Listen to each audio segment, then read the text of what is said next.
नमस्कार मित्रांनो, मी आहे डॉक्टर राम मोरगने. आज आपण चर्चा करणार आहोत पोट साफ न होणे, त्याची कारणे आणि उपचार. तर प्रत्येकाला एक ना एक पेशंट असतो ज्याचं पोट साफ होत नसतं. अशी व्यक्ती चूर्ण, गोळ्या किंवा लिक्विडचा वापर करून पोट साफ ठेवायचा प्रयत्न करत असते. पण ज्यावेळी तो औषध घ्यायचं बंद करतो, त्याचं पोट साफ न होण्याचा प्रॉब्लेम तसाच चालू राहतो. तर आपण पहिल्यांदा हे बघूया की पोट साफ न होण्याची कारणे काय काय आहेत. तर पहिलं कारण आहे भूक नसताना जेवणे.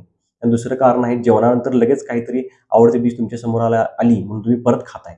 त्याच्यामुळे सुद्धा पोट साफ होत नाही. तर काही लोकांना सवय असते घाई गडबडीत जेवायचं. चावून न खाता घाई गडबडीत तुम्ही जेवत असाल तुमचं पोट साफ होणार नाही. काही लोकांना सवय असते मोबाईल, टीव्ही बघत, त्यानंतर वर्तमानपत्र वाचत जेवायची सवय असते, त्यांचं सुद्धा पोट साफ होत नाही. खूप कमी अन्न खायची सवय काही लोकांना असते, त्यांचं पोट साफ होत नाही. फ्रीजमधील अन्न तुम्ही खात असाल तर तुमचं पोट साफ होणार नाही. सारखा उपवास जर तुम्ही करत असाल तुमचं पोट साफ होणार नाही. ताजे गरम अन्न जर तुम्ही खात नसाल तर तुमचं पोट साफ होणार नाही. शिळं अन्न तुम्ही खात असाल म्हणजे सकाळचं संध्याकाळी तुम्ही जेवला तर चालतं अन्न. पण संध्याकाळचं अन्न तुम्ही जर दुसऱ्या दिवशी सकाळी गरम करून खात असाल, उदाहरणार्थ फोडणीचं भाकरी, फोडणीचा भात जर तुम्ही खात असाल तर तुमचं पोट साफ होणार नाही. कडधान्याचं सेवन तुम्ही जास्त प्रमाणात करत असाल, गव्हाचं अन्न तुम्ही जास्त खात असाल तुमचं पोट साफ होणार नाही. अति प्रमाणात मांसाहार करत असाल तुमचं पोट साफ होणार नाही.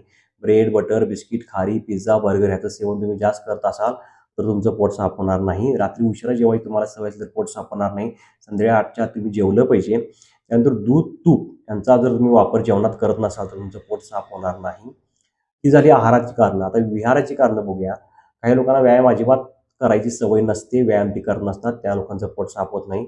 सकाळी जास्त वेळ झोपून राहायची काही लोकांना सवय असते, त्यांचं पोट साफ होत नाही. तुम्ही दुपारी झोपत असाल, रात्री जागरण करत असाल, तुमचं पोट साफ होणार नाही. तुम्ही नेहमी बैठे काम करत असाल, शारीरिक हालचाल तुमची कमी असेल तर तुमचं पोट साफ होणार नाही.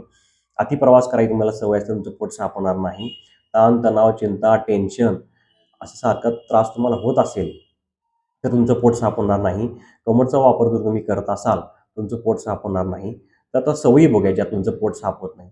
चहा, कॉफीचे सेवन तुम्ही जर जास्त करत असाल, तुमचं पोट साफ होणार नाही. दारू, भांग याचा जर एखादी व्यक्ती सेवन करत असेल, तर त्याचं पोट साफ होणार नाही.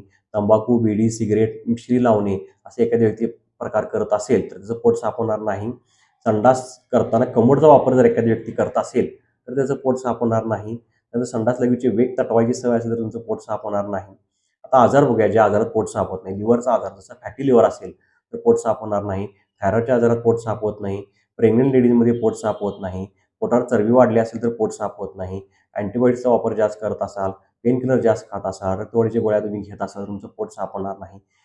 ही जर कारणं तुम्ही टाळू शकला, तर तुमचं पोट साफ व्हायला मदत होईल. त्याच्याबरोबर तुम्ही योगासनं करायला शिकला, तर तुमचं पोट साफ व्हायला मदत होईल. जसं वज्रासन, पवनमुक्तासन, सुप्त वज्रासन तुम्ही जर करू लागला, तुमचं पोट साफ व्हायला मदत होईल, पचन व्यवस्थित होईल. त्याच्यानंतर वयस्कर लोकांच्यात वात वाढल्यामुळे शरीराला रुक्षता आलेली असते. ती रुक्षता कमी करण्यासाठी तुम्ही अंघोळीच्या आधी जर तिळाचा मसाज पूर्ण शरीराला केला, तर त्यांचं अंगातली रुक्षता कमी होईल आणि पोट साफ व्हायला मदत होईल. तेल त्यांनी गरम करून पूर्ण अंगाला कोमट असं लावायचं आहे. त्याच्यानंतर तुम्ही भूतकाळातले विचार कमी केला तर तुमचं पोट साफ व्हायला मदत होईल. त्याचबरोबर रात्री झोपताना तुम्ही तुमच्या बेंबीमध्ये 2-3 थेंब एरंडेल तेल सोडला, तर तरीसुद्धा तुमचं पोट साफ व्हायला मदत होईल. मला आशा आहे तुम्हाला व्हिडिओ समजला असेल.